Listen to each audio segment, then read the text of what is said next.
हमें मुझे इस्लाम से बड़ी मोहब्बत है और मुसलमान से थोड़ी सी नफरत है कि मुसलमान ना ईमान के तरीके में है, वाह भाई वाह। गुलाम आका का है और काम मुशरिकों का कर रहा है।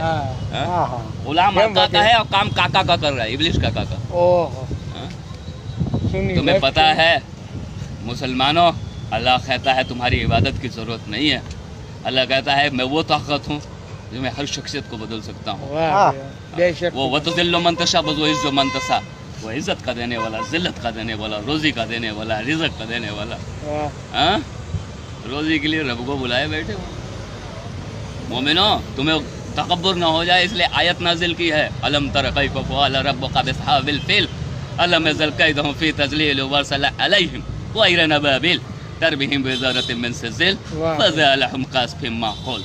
अल्लाह कहता है मोमिनो, खुद पे तकब्बुर ना करना। नबी सब को थे को अबाबिल जैसे चिड़ियों से हाथियों के लश्कर को तबाह कर दिया अल्लाह ने। क्या वजूद है तुम्हारा? सजदे पे झुक जा।